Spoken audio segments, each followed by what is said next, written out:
tous, ça fait un bail qu'on ne s'est plus vu, mais voilà, les études et tout, mais pour le théâtre de poche, là on est au théâtre de poche et je suis revenue pour vous. Aujourd'hui on va avoir un spectacle, des monologues voilés, où il y a un peu, on parle de la situation de la femme musulmane et tout ça, et j'ai Ismaël à mes côtés, et j'aimerais bien lui poser une question. Qu'est-ce qu'il pense, quel est le rôle de la femme musulmane chez les musulmans? Le rôle de la femme musulmane, être, ouais, tout le temps être là avec son mari, respecter les règles qu'il faut au niveau de l'islam et surtout d'être plus proche de ses enfants. Il fait que parler du mari et tout. Attends, la femme musulmane, elle a pas que son mari dans la tête. Hein. Au hammam, les femmes se soustraient au contrôle de l'homme et elles montrent la zina. La zina, c'est le joyau, la beauté de la femme. Une histoire du hammam, mon affaire, une colline de mousse. On a l'impression que ça peut être choquant. Pour certaines personnes, ça peut être choquant. Mais voilà, si on est ouvert d'esprit et tout ça, au contraire, ça peut nous apprendre que des choses, quoi. Ça peut pas nous refermer, ça peut que nous ouvrir à d'autres choses et vraiment, faut pas être fermé. Voilà, c'est comme ça. La virginité de la femme, c'est ça. Point. Le sexe de la femme, faut pas en parler. Le vagin, c'est tabou. Non, quand on voit des trucs, quand on voit des femmes parler de ça et tout ça, ça peut pas nous choquer parce que ça fait partie de nous. C'est nous. Le vagin, il est là. Point, quoi. Le vagin. J'ai pris le miroir cassé. Et je l'ai posé par terre, entre mes jambes. Et de nouveau la voix. Dans la pureté du mariage, tu perdras ta virginité. Je haletais jusqu'à ce que mon regard tombe sur la mosaïque bizarre du miroir cassé. Je voyais des petits bords roses entre les poils bouclés noirs. C'est quoi le féminisme? Ça, je trouve que c'est le fait de sentir femme, de défendre la femme, quoi. C'est ça? Défendre les droits de la femme. Ouais, qui a le droit, comme l'homme. Voilà. Justement, et est-ce que l'islam fait en sorte qu'on les femmes et les hommes ont les mêmes droits? Bien sûr, oui. L'homme et la femme. Avant l'islam, avant que Mohammed sallam, la femme à l'Arabie Saoudite et tout, elle n'avait pas les droits et parfois elle se faisait tuer et tout. Et depuis que l'islam il est là, les femmes elles sont égales à l'homme normalement, quoi. Et les islamistes vont être les premiers à mettre en avant les femmes comme pouvant participer à l'effort d'édification d'une société islamiste. Donc paradoxalement, les islamistes vont être vraiment ceux qui vont, entre guillemets, presque inventer le militantisme féminin. Le féminisme islamique est un mouvement réformiste basé sur le Coran, réalisé par des femmes musulmanes pour défier les interprétations patriarcales et offrir des lectures alternatives afin d'améliorer la situation des femmes.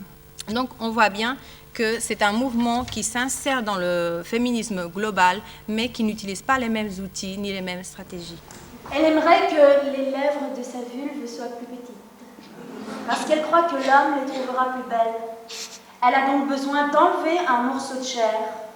La femme musulmane, elle, a besoin d'ajouter un morceau de chair pour réparer son hymen déchiré. Le gynécologue s'est dit...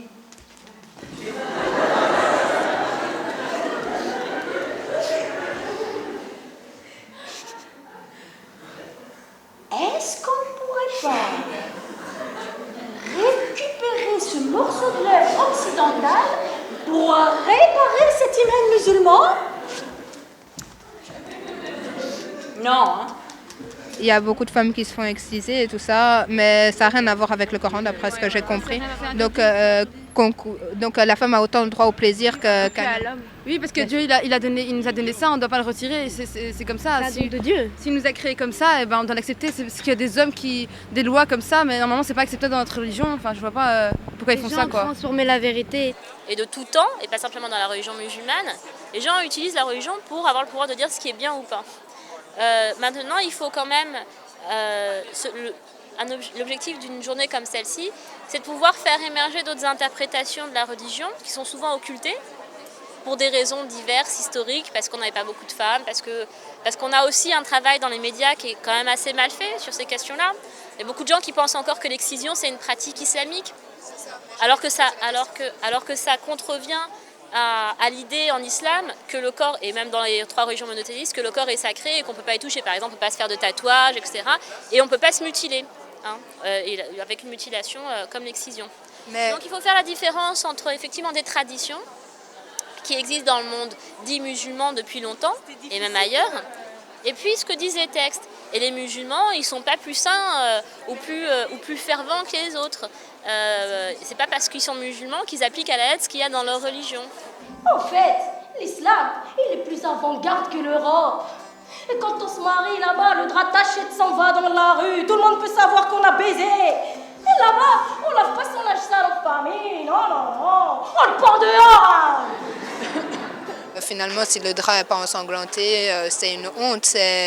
La fille, en tout cas, elle est montrée du doigt. Alors ça, c'est une tradition qu'on retrouve bien avant d'ailleurs, même chez des populations qui ne sont pas musulmanes, où effectivement la virginité est matérialisée par le sang, ce qui est complètement stupide, parce qu'on sait depuis longtemps maintenant qu'il y a aussi des cas où des filles sont vierges et on ne saigne pas, etc. Mais effectivement, ça a été matérialisé, ce que je vous disais au début de l'interview, par des légendes qui disent qu'on dit que, etc. La virginité en islam, c'est une question absolument privée entre l'individu et son créateur. Une fille qui n'est plus vierge, ça se voit. Enfin, ça se voit au moment du mariage, au moment de la nuit de noces. Qu'est-ce qui se passe pour l'homme où ça se voit pas? Qu'est-ce que vous en pensez déjà que le fait que l'homme ça se voit pas? C'est pas... c'est l'homme qui est fidèle. C'est lui qui va être jugé. S'il a déjà fait ça avant, c'est lui qui sera jugé. Donc c'est pas nous. On a le savoir, et c'est pas grave. Une fille qui ne l'est plus, qu'est-ce qui se passe? Elle est rejetée par toute sa famille. Oui, par sa famille. Elle est plus. Quand une fille elle est déviergée avant le mariage, d'habitude parfois on n'accepte pas. L'homme qui se rend compte, il n'accepte pas vraiment la femme. À partir de ce jour, pour moi, le vendredi est devenu une malédiction. Fini le hammam, je voulais plus jamais être nue. J'avais constamment honte. Je pensais que tout le monde pouvait voir que j'étais plus vierge. Oui. Et même quand je devais pisser, je pensais que les gens entendraient au bruit de mon pipi que c'était celui d'une femme, et pas le jet bien dirigé d'une petite fille. Oui, ma mère pleurait beaucoup. Elle disait qu'il fallait garder le secret, autrement je pourrais me marier avec personne. Et ma vie s'est écroulée. J'ai raté mon année à l'école. Je ne pouvais plus me concentrer. Seulement sur ma virginité, c'était devenu mon obsession. Et c'est là que j'ai découvert la haine. Je haïssais le fait d'être une fille. Je haïssais le garçon, je haïssais les hommes, je haïssais le hammam, je haïssais mon vagin, je haïssais tout et tout le monde. Mais qui avait bien pu inventer ça? Que ce soit la culture musulmane ou l'islam ou Dieu. Et bien d'un coup, j'ai perdu ma foi. J'ai réprimé la zina en moi. Et je suis devenue sage. La fille, pour moi, elle reste propre jusqu'à son mariage, son premier mariage. Comme ça c'est le cadeau de son mari. Et le mari doit faire la même chose pour la femme? Oui, aussi. Pour moi les deux. Mais la femme, ça se voit, disons, si elle n'est plus vierge au moment du mariage. Mais le garçon, si on ne le voit pas, qu'est-ce qui se passe? Comment vous savez? C'est pour ça que je te dis, tu as un cerveau et c'est le Dieu qui voit tout. Même si le garçon, tu ne le vois pas, mais le Dieu l'a vu. Et ce qui a surpris les femmes occidentales qui ont fait les entretiens, c'était le souhait de certaines vierges d'être violées. Une femme turque a raconté qu'à l'âge de 18 ans, elle se sentait devenir folle sous la pression de sa famille et de toute la communauté turque d'Almer pour qu'elle reste vierge. « Je voulais me libérer de cette membrane sans culpabilité », a-t-elle dit. « Je voulais être violée. Je me promenais dans les rues, dans la pénombre, et j'espérais qu'on me violerait. Et pendant des années, j'ai rêvé que j'étais violée par un beau garçon blond. Mes parents et la communauté turque comprendraient et pardonneraient, et je n'aurais pas de culpabilité. Et je serais libre du risque de toujours pouvoir déshonorer et outrager cet honneur. Et je serais éternellement reconnaissante à ce garçon blond. Et depuis les portes d'Istanbul jusqu'à Damas, un hymen est plus indispensable qu'un tympan. Le second a le droit de se déchirer, pas le premier. Je veux dire, avant c'était pas facile, mais c'était moins difficile de résister à l'amour charnel, si je peux dire. Et, maintenant, on a MTV, même les garçons ont beaucoup plus de désir, les filles se déshabillent de plus en plus. Puis en Europe, c'est pas que c'est plus ouvert d'esprit, mais les filles se dévoilent plus. Est-ce que tout ça, ça va contre ça? En tout cas, ça n'aide pas à respecter les règles religieuses. Je peux vous répondre sur le plan sociologique. Sociologiquement, la virginité, ça reste quelque chose d'important pour l'ensemble des musulmans, jeunes ou moins jeunes. Sociologiquement, sur le plan des données qualitatives et quantitatives qu'on a, la virginité, ça reste quelque chose d'important. Mais en même temps, il y a effectivement des cas où des jeunes filles que j'ai interviewées dans le cadre de travaux sur ces questions-là, qui vous disent « moi j'ai eu des relations sexuelles, mais ça ne regarde que moi ». Et ça ne regarde pas mon mari. Donc il y a effectivement plein de réactions diverses. Il y a des gens qui considèrent que c'est dépassé, il y a des gens qui considèrent que c'est encore d'actualité et que ça correspond à quelque chose de cohérent dans leur vie. Vous avez tout ce type de réactions. Les choses, il faut les remettre dans le contexte du temps. Il faut bien remettre le Coran, il n'a pas été créé en 2008. Le Coran, il a été créé bien avant. Donc il faut remettre les choses dans leur contexte. La fille, quand elle porte le foulard, il faut la remettre dans son contexte de l'époque. Mon père, il me sort du lit la nuit quand il y a du foot à la télé. Il vient avec du vin. Je dis, quoi? Il dit, je suis pas idiot. Et je préfère toi boire avec moi plutôt qu'avec un autre. Aussi, vraiment cool. Moi, jamais eu de problème. Pas avec mes parents. Pas avec mes frères non plus. Ils m'appellent garçon manqué. Black Larry. Ouais, c'est garçon sans couilles. Ils vont boire et jouer au foot avec moi. Ils me disent, c'est ton corps à toi. Et les gens qui pensent pas comme ça, je les fréquente pas. Beaucoup de Marocains qui habitent aux Pays-Bas maintenant viennent du Rif. Ils pensent encore comme dans Maroc du siècle passé. Je dis, vous devez penser en avant. Penser en arrière, ça vous réveillera jamais. Ils trouvent que je suis une Casablancaise de première classe. Une pute. Et j'ai 3 Corans dans mon armoire. Et ma sensibilité, elle est vraiment musulmane, alhamdoulilah. Et moi, faire ramadan aussi. Moi, lire ces livres. Quand tu vois ta maman, comment elle est dans la religion, dans l'islam et tout ça, et puis que tu vois une jeune de 20 ans qui elle aussi est dans l'islam et tout ça, mais c'est une évolution totalement différente de l'époque et de maintenant. Toi, t'en penses quoi? Je sais pas, t'en penses quoi? Moi, je pense que déjà ça a changé, vu qu'à l'époque, il n'y avait pas style tout ce qui est TV, les médias, tout ça. Et là, ça a changé, vu que les jeunes, on est plus dans une année, on va dire, moderne. Donc en 2007, il y a tout, Star Academy, donc il y a tous les médias, des pubs, les filles fashion et tout ça. Donc ça, à cause de ça, je veux dire que ça s'éloigne vraiment de la religion pour les femmes.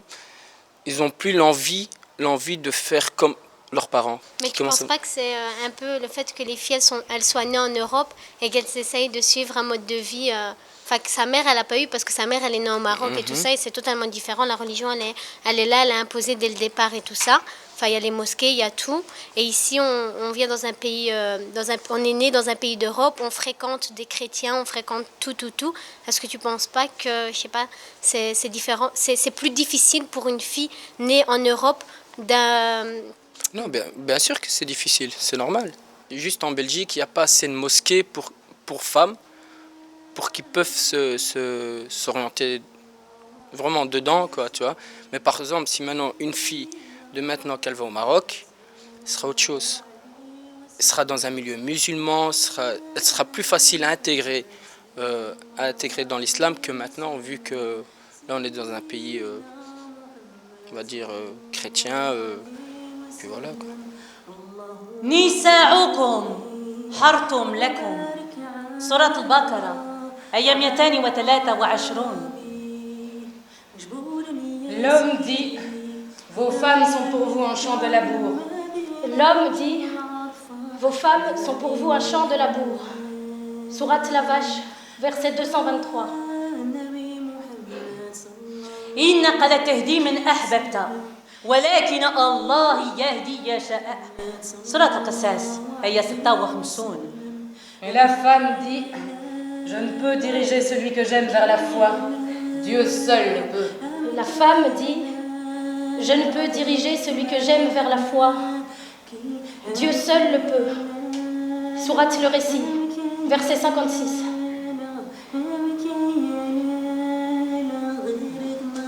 La femme libre, la Houria dit: à vous votre religion, à moi ma foi. Sourate les infidèles, verset 6. Mon voile, je le porte dans mes yeux, dans mon regard. La femme, elle s'émancipe, la femme, elle vit, la femme, voilà, elle s'ouvre au monde. Mais si les hommes, ils évoluent pas non plus avec le temps, qu'ils restent où ils sont, quoi. Voilà, nous, on avance. Voilà, la femme, elle avance. Si l'homme il veut stagner, il stagne. S'il veut suivre la femme, il la suit. Donc voilà.